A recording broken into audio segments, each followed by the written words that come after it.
Yamunatira Manachari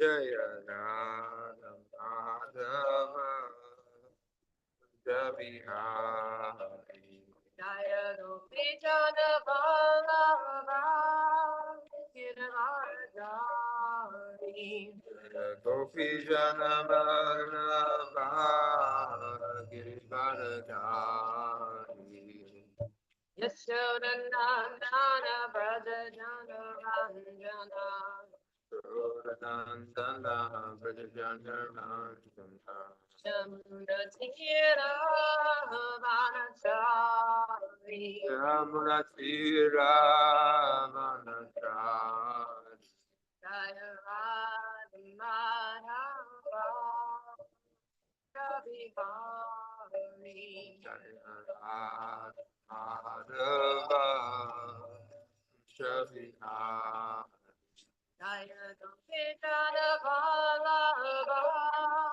Giridharadhari Jaya Gopi Jana Vallabha Giridharadhari Yashodanandana Brajajana Yashodanandana Brajajana Yamunatira Vanachari Yamunatira Vanachari Hare Krishna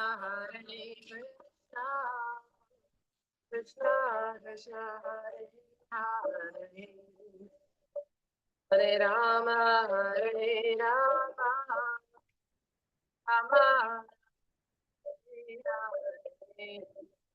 Hare Krishna Krishna Krishna Krishna Hare Hare Hare Rama Hare Rama Rama Rama Hare Hare Hare Krishna Hare Krishna Krishna Krishna Hare Hare Hare Rama Hare Rama Rama Rama Hare Hare Hare Krishna Krishna Krishna Hare Hare Hare Rama Hare Rama Rama Rama Hare Hare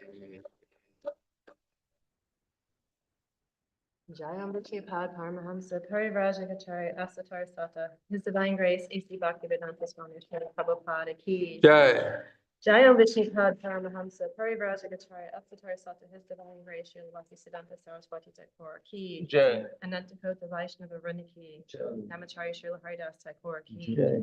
ISKCON Founder Srila Prabhupada Ki. Prem Sikhaho Sri Krishna Chaitanya Prabhu Nityananda Sri Advaita Gadara Shiva Sati Gaura Bhaktivinoda Ki.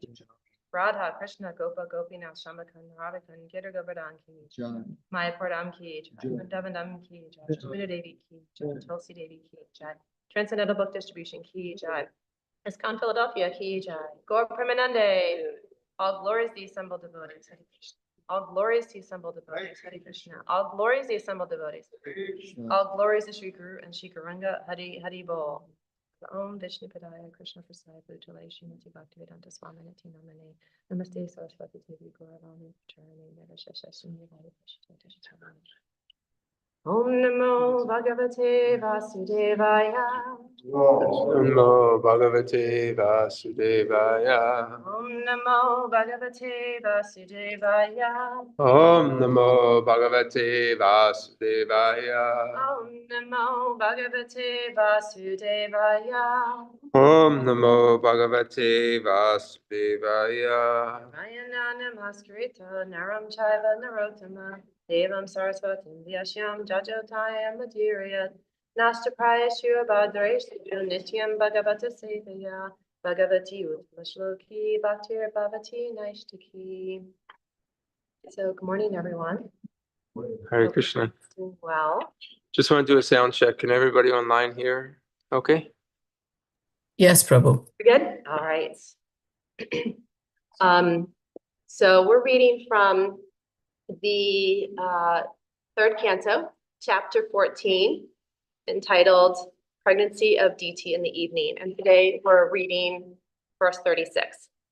So I'll do the Sanskrit 3 times and then we'll take turns. So Sana Presha Tatambamo Sana Prasita Tambamo Bhagavan Urv Anugraha Bhagavan Urvanugraha Vyadashpyapi Anukampyanam Yatyashyapya Anukampayam Strinam Deva Satipati Srinam Deva Satipati Sana Prashita Tambamo Sana Prasita Tambamo Bhagavan Urv Anugraha Bhagavan Urvanugraha Vyadhyaspi Anukampyanam Yatyashyapya Anukampayam Strinam Deva Satipati Srinam Deva Satipati Sana Prashita Tambamo Prasthitambamo Bhagavan Urv Anugraha Bhagavan Urvanugraha Vyadhyaspi Anukampyanam Yadyasyapi Anukampanam Strinam Deva Satipati Srinam Deva Satipati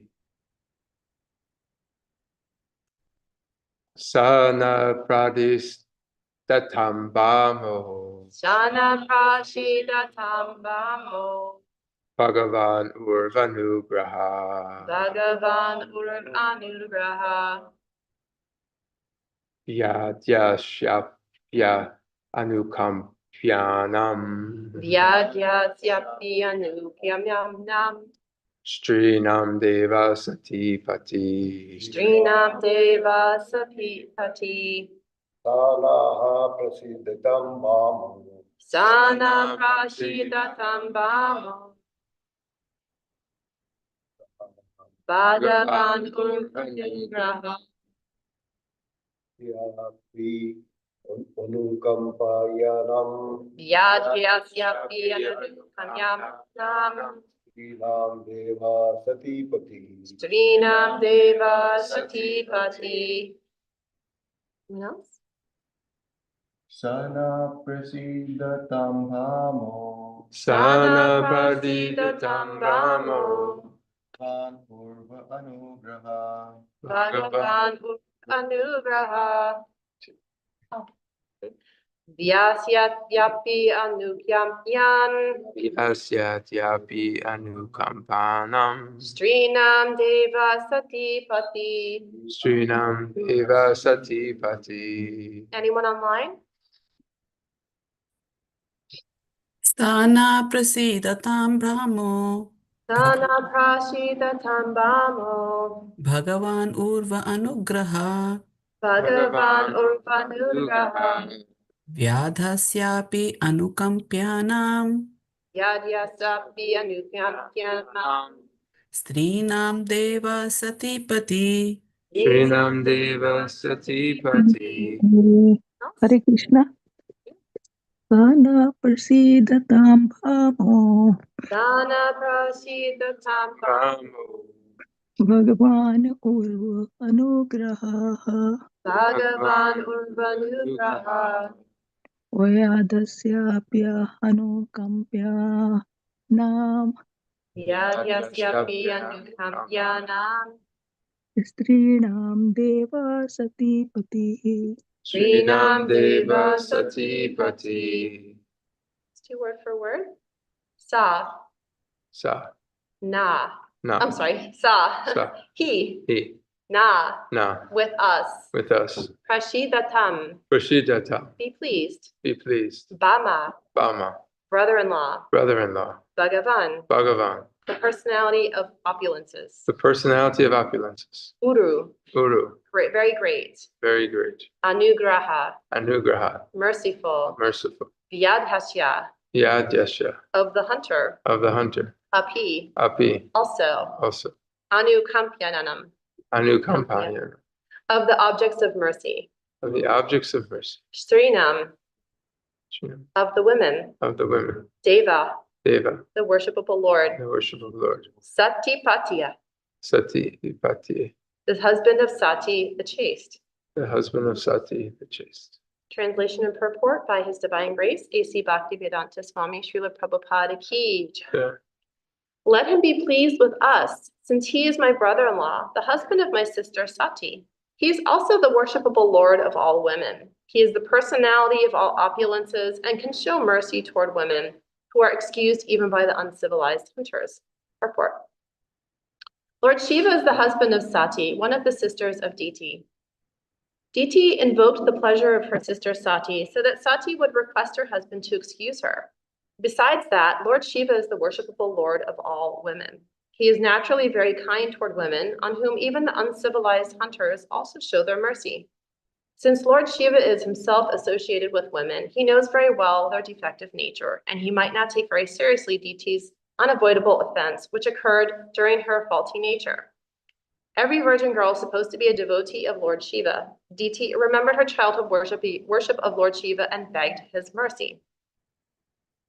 Om Jnana Timranta Shivakina Chakshur Unmilitam Yena Tashme Shri Guru Veda Maha Shri Chaitanya Bano Bishtam Statitam Veda Vitalation Stai Padamayam Tadati Svadhantikam Nama Om Vishnu Padaya Krishna Prasaya Bhutalaya Srimati Bhaktivedanta Swami Namaste Saraswati Devi Gauravani Pacharani Navashesha Shri Shatati Shatani Nama Om Vishnu Krishna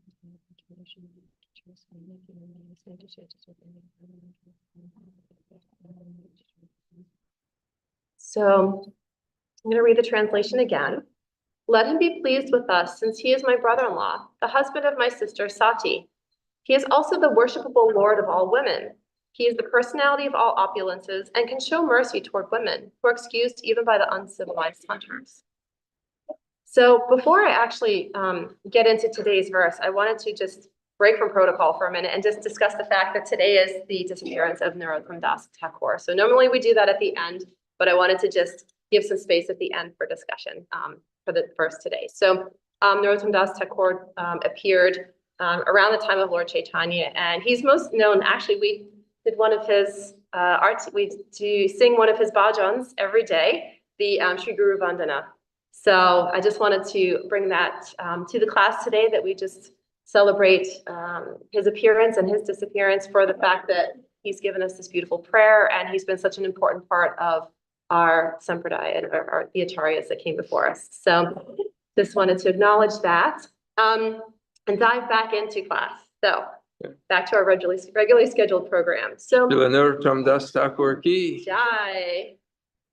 So we've been reading about Diti for a while now, and her this whole scene that we're setting it's an interesting scene because it's a little complex. We have this young bride, this young woman, and her husband, and she is very much aggrieved by the situation that she doesn't have any children by her husband, but her co-wives do. So there's situation that has come up. So Diti, being completely taken over by passion, really just knows that she wants so badly to have children. She wants to give her husband Kashyapa some sons. And so this is really, we've heard this before. This is setting the scene for what's unfolding here. Now, over the course of the last week, we've been learning in class a lot about, deviating from the scripture, deviating from injunction. And this is a theme that kind of goes throughout a lot of different texts in the Bhagavatam. But here, Diti recognizes. So we know that Diti actually, she knows she's done something wrong. She's not oblivious to the fact that she's breaking from scriptural injunction. She's disturbing her husband. She's made multiple errors here, multiple poor choices, we'll say. So the poor choices she's made, she has interrupted her husband during his offerings to Lord Vishnu. He was in meditation, he was in prayer, he was doing his prayers and oblations at that time of day, which is when it's appropriate to be doing those things in the evening. She's also interrupted him for sex desire. And so this is also it's not something that was discussed in advance. There were not the proper some scars that were put in place to make sure that the babies are born of good nature. They're born of a godly nature. So this is the other thing. So it's not only did she interrupt her husband, she was asking him for something that was out of the context of where they were in their day, right? So she was asking him for something they hadn't even prepared for. It was very whimsical. It was just like, okay, I'm feeling this urge now. It has to happen now. And there was no preparation. The third issue that we see here with her going against the norm and the set standards is that it was the time of day as well. So we know that to conceive a child, a godly child, there are certain things that have to go into place, and time of day is very much a part of that as well. Because in the evening, there are different demigods ruling those different times. So we have to be aware of these things as well. So these three components, she knew that. She knew this going into the situation. So she was aware of her transgressions with her husband. She created a lot of reasons why this would be okay. She appealed to her husband from a lot of different arguments. We'll say she tried to convince him. She used her ways of really trying to manipulate the situation. And all of this got her husband he knew this wasn't the proper thing to do, but he couldn't refuse his wife at this point because it became a precarious situation. And in that precariousness, he knew that his only option was to break from injunction and to give his wife what she was desiring. So now he is now culpable in all of this, but he's also aware of what's happening. So he's in quite the predicament too. So his wife has put him in this predicament, but she's also feeling these very strong urges of, I have to have this now.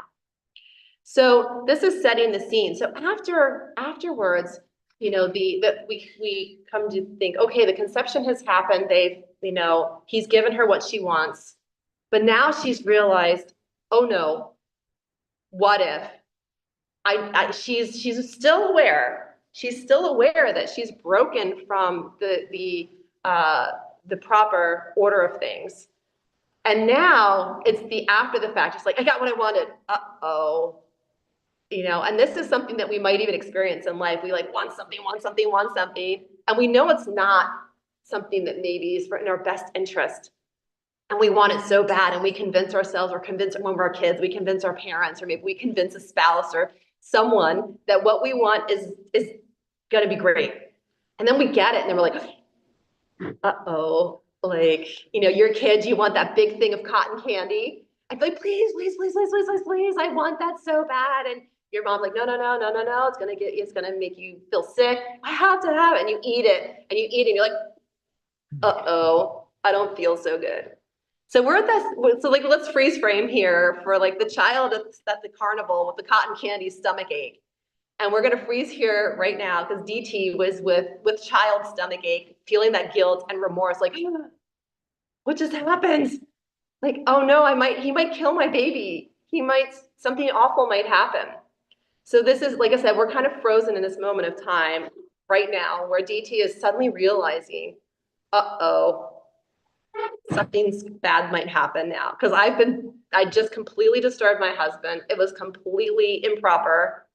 And he gave me what I wanted, which was the outcome.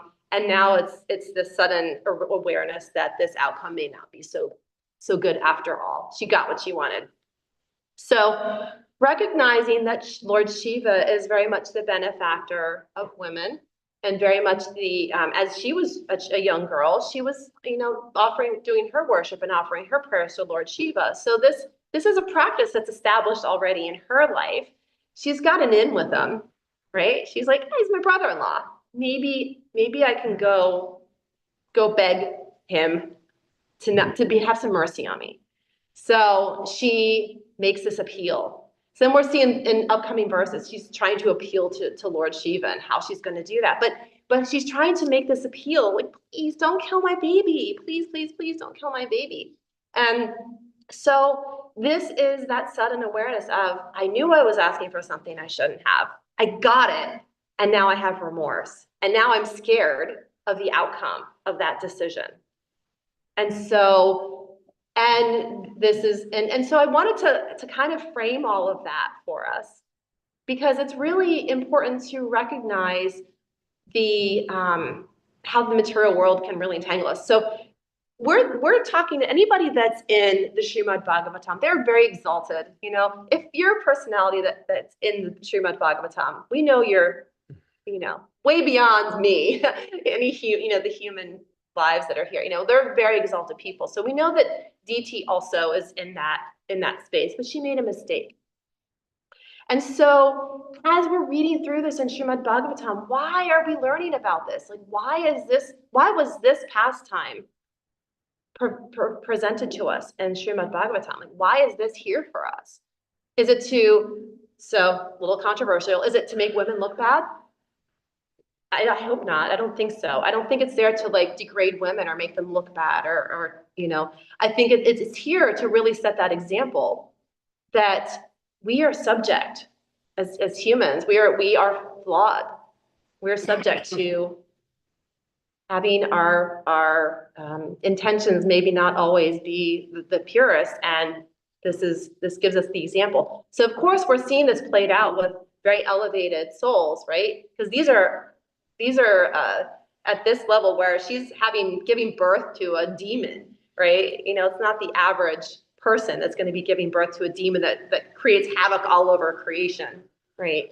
However, this is giving us this very huge example, and how that plays out, in that we can really distill that and look at it. So, and also in here, the other thing I wanted to kind of bring to the attention too is that this isn't a time when, and this, you know, we've been talking about this role of women in these past chapter. So, and this is a time when women had a very specific role and they knew their role, and that was the way it was, and it was accepted. And so these injunctions that were placed on them were part of what they already knew. It's part of the culture, part of that time. And this is also part of that religious path forward. And so she, like I said, she is showing what can happen when there's deviation. She's giving that example. Now we fast forward into Kali Yuga, right? Everything's all mixed up. Everything's all mixed up in Kali Yuga. So it's not that we can apply this exact thing to Kali Yuga and say, okay, you know, it's his fault, her fault, right? So I always like to, when we get into these sensitive topics, I'm just like, let's just put that on the table. It's important. It's important to sometimes put these things out on the table for a moment, because if we don't, then things can get a little bit confused. So we have to address these things. And this is one of them, that, you know, in this time, women were known in a certain role, and they were supporting a role of their husband. Especially for her husband was an elevated Muni. He was very elevated. So she had a very specific role that she was playing in that. You know, if you're the first lady of the president, you step into a role, and there are certain protocols, right? And DT stepped into this role, and there were certain protocols, and she broke them. If the first lady goes out and starts, you know, creating mayhem, there's going to be consequences. So this is, and the reverse can be said too with men. When men step into a certain role as a warrior or as a Brahmin, any of these things, that the same can happen. If men fall from that role, there are consequences. So this is right now showing this particular side of things. So I wanted to just bring that out because I think it's an important thing to remember. So I wanted to jump into a verse before we get into a little bit more discussion.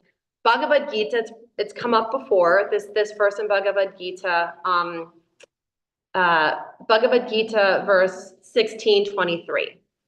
And the verse is Yad Shastra Vidim Utrija Vartate Kama Karata Nasa Sidam Avapnoti Nasukam Na Param Gatim. And the translation is, but he who discards scriptural injunctions and acts according to his own whims attains neither perfection nor happiness nor the supreme destination. And I'll just read just a little snippet of Prabhupada's purport here. As described before, the Shastra Vidhim, or the direction of the Shastra, is given to the different castes and orders of human society. Everyone is expected to follow these rules and regulations. If one does not follow them and acts whimsically according to his lust, greed, and desire, then he never will be perfect in his life. In other words, a man may theoretically know all these things, but if he does not apply them in his own life, then he is to be known as the lowest of mankind.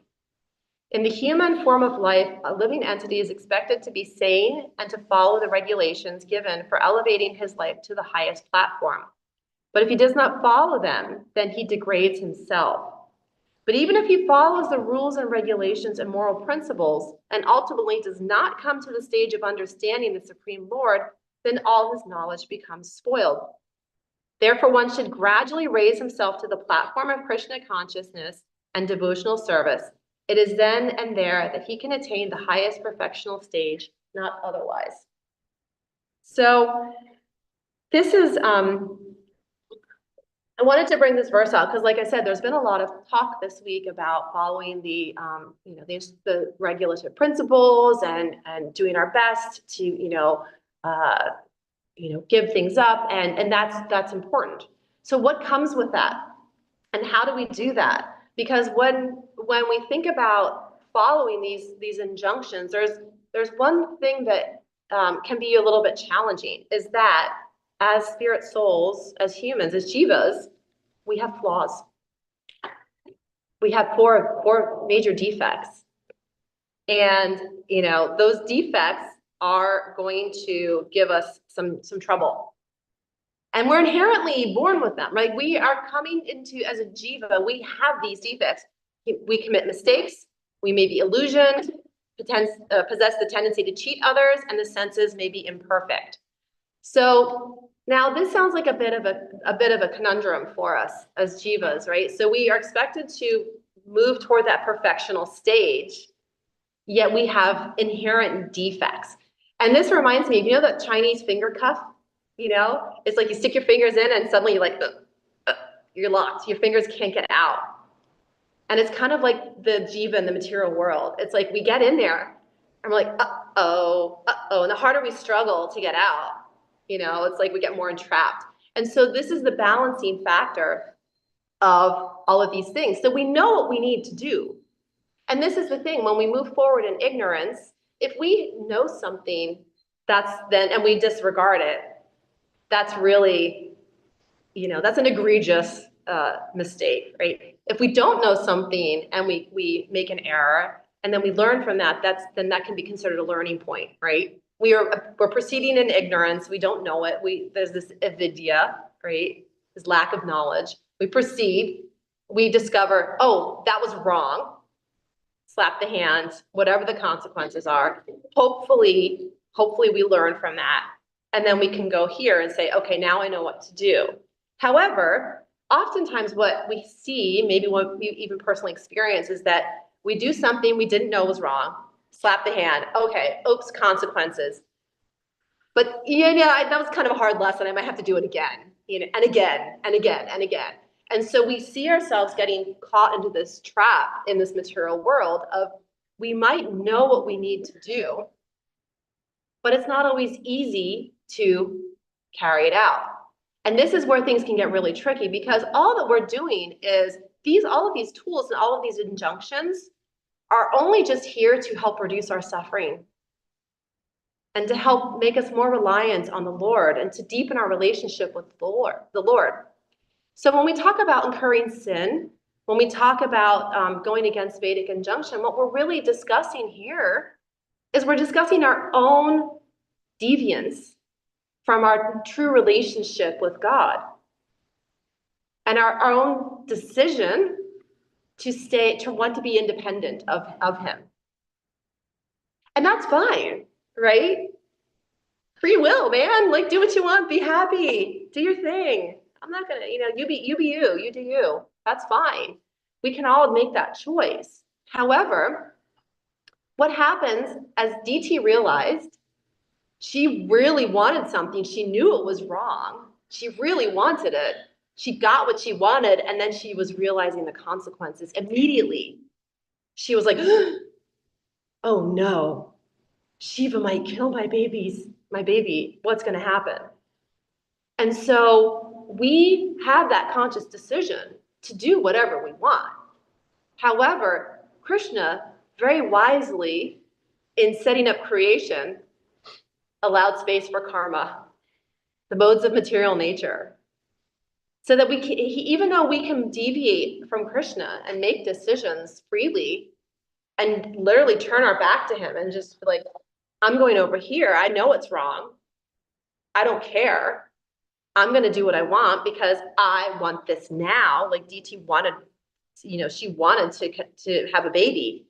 I want this now. I want whatever that is. And Krishna's like, go for it. Do what you want. I don't care. Enjoy the consequences, right? You have fun with that karmic reaction because he's put that in place for us to keep us, to kind of keep us on track. And the problem is that, because we have this cycle of birth and death and birth and death and birth and death, we have no idea what karmic reaction's showing up out of nowhere, absolutely out of nowhere. So we might have immature, the seeds, the papa, the sin, that might be mature, might be fully matured, and that might be what we're experiencing now. Maybe it's for health or some other calamity that might be occurring, or maybe there's something that's percolating in the background. We don't know, from some other lifetime or from some activity earlier. So we just don't know. We don't know. So how do we move past that? If we want to try and free ourselves from these continuous karmic reactions, the only way through it is to truly devote ourselves to the Lord, to truly surrender and start doing things that are, if we do activities that are in line with these principles, these spiritual principles. Because the Vedic injunctions, some of them are pretty harsh, right? Some of the regulations might seem pretty strict and they might be very hard to follow. They're ultimately there to help keep our minds situated on a path of devotion and to keep us out of trouble, right? Because we're, as jivas, it's so easy for us to get into trouble because jivas really we're just all small children. We think we're grown-ups or however old we are, but at the end of the day, we're just still wandering and we're getting ourselves into little jams and getting ourselves into trouble constantly as jivas. And so, because the material world is designed that way. It's designed to have these little traps and ways that can just scoop us up, and the cotton candy syndrome is everywhere. There's cotton candy everywhere. So this is how things are designed here. And that's because we chose to come here at some point in our way back. We decided we wanted to be separate from the Lord. So we all ended up here because of that desire. And now those of us who are sitting here in this room have made a decision in our lives that it's not working anymore. Something's not working. Maybe some people were born into this and were like very fortunate to have had that understanding, that guidance from an early age. But for those of us that are here, we're like, you know what? I think that I'm suffering, and to identify that we're suffering is the key. And we can all, I think everyone out there recognizes that things go wrong. They had a bad day, calamities happen, but to recognize we're truly suffering. That takes an awareness that means that our minds are allowing us to stay in that space of suffering. And we suffer because we're not connected with Krishna. Even though things might happen in the day, when we're connected with Krishna, we know that it's all Krishna's arrangement, that it's all It's all for our own working through karma. It's all for, getting to another place in our devotional life. So, but the suffering comes because we choose to stay disconnected from the Lord. So we've come here because we recognize that somewhere in our life, the suffering has been too much, and we want to find another way. So we've worked toward.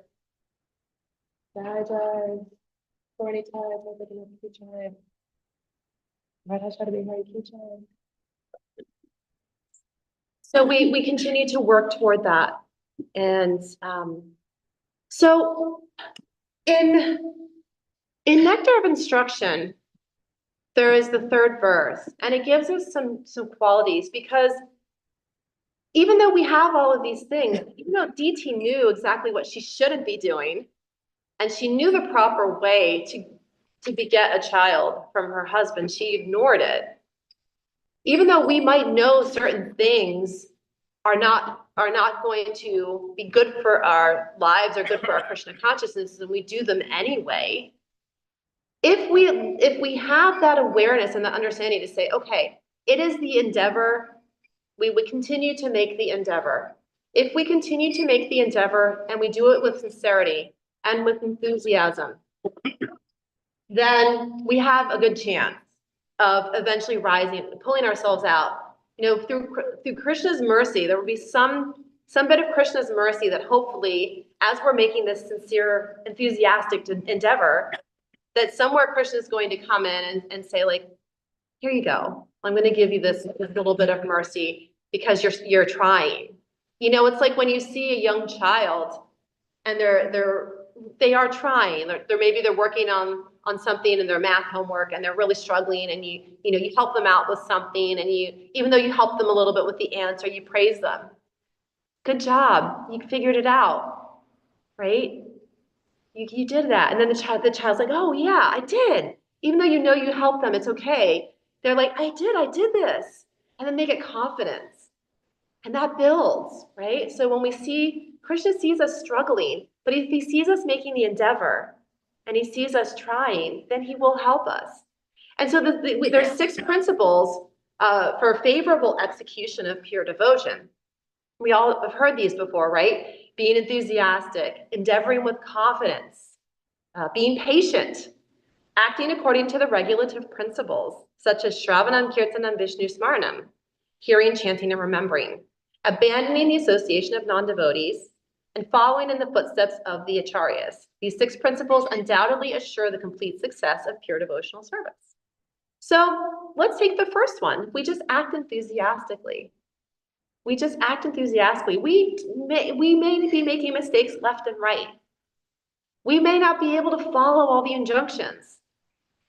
We may not want to right now, right? Maybe some of them are just like, I don't do that right now. I'm not ready to give that up, But we want to be enthusiastic, at least, about the process. If we at least recognize and say, okay, I see where this process can take me. I'm going to take that step. I'm going to endeavor enthusiastically and move forward in this process and start taking those steps. And then we become more confident, right? But we have to have the desire to do this. Because if sometimes someone might come to a spiritual path because they felt someone pulled them in, they were guilted into coming, or maybe they had something bad happen in their life, and then threw them on a path, but then things got better and they're like, okay, I'm good. So, but we need to have the enthusiasm to venture forward in the spiritual path. That's critical. And then once we've gotten that, we can develop some confidence. Like, okay, I'm gaining some progress here. I'm making some progress. But number 3 is be patient. That's really important. We're not going to be pure devotees overnight. It just isn't going to happen. Even if we think, I'm here, I'm changing my rounds, I'm coming to Mangala Arati, I'm doing everything, I'm following the regs, I'm doing all this stuff, I'm perfectly following everything. It doesn't mean we're pure devotees. We have to be patient with the process, because we still have lifetimes of karma that we're working through. So showing up that's the first step, and doing all those things is great. And we need to still work through and still recognize that it is a process. So being patient and then acting according to the regulative principles, right? Shravanam, Kirtanam, Vishnu Smaranam. Those are pretty good ones. The regulative principles, hearing, chanting, remembering Vishnu, remembering Krishna. Those are all pretty critical. So, you know, it's, like I said, with DT, we see her when we endeavor enthusiastically with knowledge, then things will slowly work for us. If we are choosing to move forward with knowledge and still turning our backs, we know we can't unknow something. So once we've obtained that knowledge of what will give us happiness and what will get us connected to the Lord and what will be best for our spiritual progress, once we attain that knowledge, if we continue to ignore it, like DT did, there's consequences. They're personal, unless we hurt someone. You know, of course, we can't, if we bring harm on someone, that's a whole other topic. I'm talking about if we're ignoring things just for our own personal progress. There's consequences for us. We can say, oh, this happened in my life or that, or this person. And if we choose to just kind of be like, why is this happening? You know, everything that we do has a reaction. And if we knowingly move away from what is best for our spiritual path, we will experience the consequences. And so this is that kind of the scale, right? You have how much knowledge versus the action that goes associating with that knowledge. And the more that we endeavor, the more that we take those steps in our devotional life, the more that we work toward that. Like I said, because we have these 4 defects, it is a bit of a conundrum for us as spirit souls. But we make the endeavor so that we hope Krishna gives us a little bit of mercy, because the perfection is the goal, but it's very difficult to get to perfection. Only Krishna is perfect anyway. Krishna's the only one that can achieve perfection. So in that understanding that Krishna is perfection and we are the imperfect, you know, we are imperfect in our material expression. Our souls are perfect. Souls are, you know, but in our jiva here, spirit soul here, we are imperfect. And so, but that doesn't mean we just throw everything out and just forget it. Because if we do that, we just say, well, I'm never going to be perfect. This is the perfectionist, you know, conundrum too. It's like, if we can't achieve perfection, then we won't make the endeavor. And that's also, you know, if we can't get to that point of perfection, it's like, well, why bother? And I was in a class the other day, and someone said, oh, I really struggle with this one thing. And I realized that if I can't do it perfectly, then I'm just not going to do it at all. And I was like, okay, that's an approach. That's an approach. However, we're never going to improve in the process if we don't make the endeavor first, knowing that the perfection may not be there. And that's a hard thing for personalities that are perfectionists, that you're not probably going to get there, but you still have to go through it knowing you're making mistakes. But it's the mentality, it's the mood, it's the consciousness that we're endeavoring into that. So this is all tying back to when we have knowledge, when we do something in our lives, when we do it and we want it and we know it's not good for us, what do? How do we deal with that in our lives? We see the example of DT. We know it didn't go very well there. But when we're endeavoring in our lives, we recognize something that we are trying to do that might not be the best for us. We can plow through it, and there's probably going to be consequences. Or we can check with another devotee to say, like, I really want this. It's driving me nuts. What should I do? You know, we can pray, ask for guidance.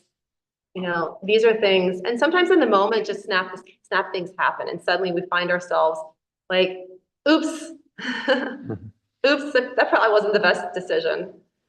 Yeah. just have to move forward and recognize that that happens sometimes. So today I'm going to leave a little bit of space. It's almost quarter of, but just going back to the verse for today, what did DT ultimately do? She prayed to Shiva. She realized she made a mistake and she prayed to Shiva. That's not recommended that we just plow forward and make mistakes and then just pray for forgiveness. We want to try and be more conscious than that. And so this whole scene to me is setting the example of when we know we really want something, rather than just letting that passion pull us into it, can we pray beforehand? DT's praying after the fact. She just went through it and she was like, she finally got what she wanted. She was praying after the fact. But we can see this example and know that that's not the process. So we can pray beforehand and recognize that can at least help keep us from, moving forward into something that's going to bring us further away from our relationship with Krishna. So I'm going to end here and just see if there's any reflections, corrections, comments, or anything for discussion for today. Yes. Thank you so much, Mataji, for a wonderful class. I wanted to ask Mataji, like, how to understand the fact that in evening time at a particular place, there can be like demigods ruling like Lord Shiva. And at the same time, in another part of the world, there is daytime. So like how to understand that on this part is ruled or that part. So like Yeah, good question. Well, I think we have to look at it from the universal standpoint to say that, we are seeing it just from a planetary existence of the solar system and the sun and how things are going here. So yes, this is true. So, but you have to be according to time, place, and circumstance. I'm going to just use Prabhupada because I don't have a great answer for that. I'll be honest. But I can say that from time, place, and circumstance, we have to say, what is the timing of where you are according to what, same thing, how we observe Ekadashi slightly differently from India, because the timing is slightly different. So it's even though we have our solar system, we have our planetary structure and everything, how that's governing and the astrological placements, and how all of that is, that can create different timing structures for just Ekadashi. If we just look at it even from that very simple perspective, we can also assume that from different samskaras and how those are carried out, that we have to also look at the timing. So you would probably want to consult with a Brahmin to say, okay, like how are you, when you're carrying out this yajna and you're doing these different rituals, you have to consult the local. You have to consult the local alignments. Does that? yes. Any additions to that? Even when like sometimes people get married, they may get even to the point where they'll say they should get married between 9 o'clock and 11 o'clock because that'll be an auspicious time based on your charts. So 9 o'clock, 11 o'clock where? So you have to give them the place where you'll be. So if you're in California, then it'll be maybe a different time there, so these things are, I got it. technical. But Yeah, it's technical, but it's a good question because it's like I said, it's very much how we in the Vedic system, like the Western society does not acknowledge these shifts as much, but in the Vedic system, it's very much present. And like I said, we see that even in carrying out our day-to-day, Vaishnava activities. Things shift a little bit, breaking Ekadashi time shift, and we have different, the appearances, those timings are very specific, but they might be a little bit off every year, exactly the time. So these are things that are very much present in that system of religion. Yes. My understanding is that the more, is what Brahma Muhurta brings, right? So anywhere that's night, Shiva is not defined just night for Philadelphia and not for New Delhi, right? So my understanding is wherever what is happening is still in charge forever. Thank you. Yeah. Good. Excellent. Any other? Yes.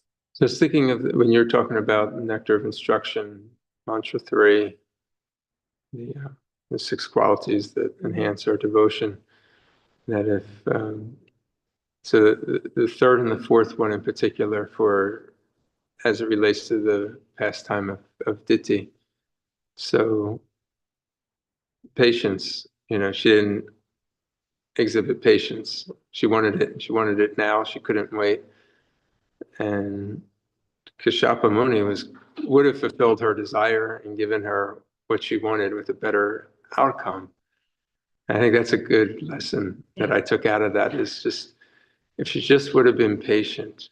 Yeah. And in doing that, we lose some of our immediate control, but we also gain control.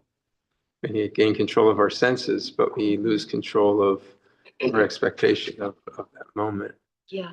And I'm sure in hindsight, looking back, she was, I would have just waited. And I think when we look in our lives and we say, maybe there's times when I just need to wait and not push and, Yeah.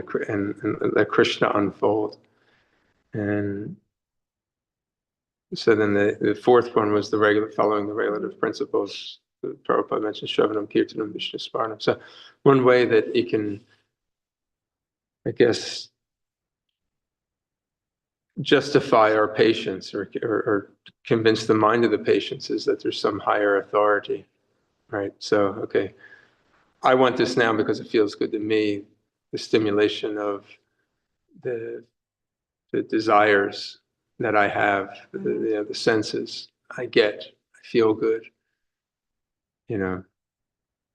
Scriptures are telling me, regulate the senses, regulate the desires, develop good habits. That's embedded with patience, and all your desires will be fulfilled. Mm-hmm. And that's I'm glad you brought that up in that third mantra, because it's really relevant here to It is. this. Yeah, and I have this kind of like concept in my own life, because I can be a little impulsive sometimes myself. I think we all have maybe that little bit of that trait. And I have a little list called Take a Beat. And it's my little take a beat list, and it's like if something I feel like I want to act impulsively on something, I write it down, take a beat, write it down, sleep on it. Maybe for a day, maybe for a week, but just sleep on it. And sometimes we even see in like society, we see people like they get a text or an email and it's out there. And maybe we've even done it. I mean, I've done it before, right? You fire off a text and you're like, oh, take a beat. Maybe I should have waited, And so it's in so many things in our lives that being patient, if we really want something and it's really truly good for our Krishna consciousness, then the patient part that's just, Krishna will decide if it's really, and sometimes we might just be in a moment where the stars are crossed and, we suddenly feel this pull. And then the next day we're like, why was I so hung up on that? So it's that patience. Yeah. Like you said, thank you. It's critical. And if if DT had maybe taken a beat and actually just spoken to her husband after he was finished with all of his rituals for the evening, like you said, there would have been a better outcome. But then we wouldn't have had this great lesson to talk about. So. Well, that adds another layer to it, because you said, like, why did this happen? What was the Bhagavatam trying to teach us? And I was also thinking here how, yes, this pastime is manifested, but Krishna also orchestrated all of this to take place. Yeah. Right? So Krishna, is behind the scenes. He's accomplishing many things. So he has his own desire to want to come. And he also wants to instruct the future people of this universe on this important lesson. So he uses his devotees to, sometimes teach very harsh lessons. Exactly. Like I said, I mean, if they're in Bhagavatam, they're up here.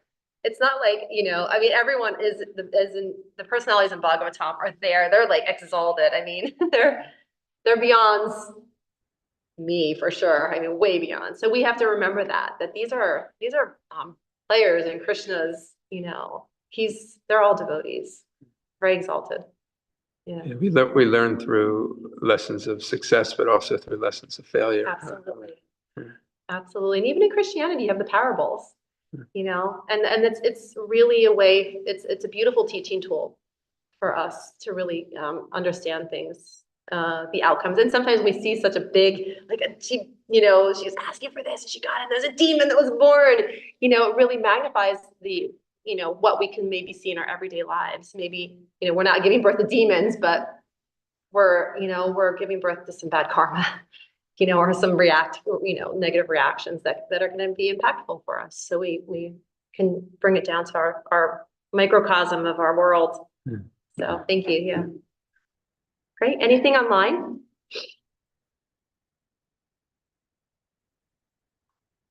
Hare Krishna, online devotees. Any questions, comments?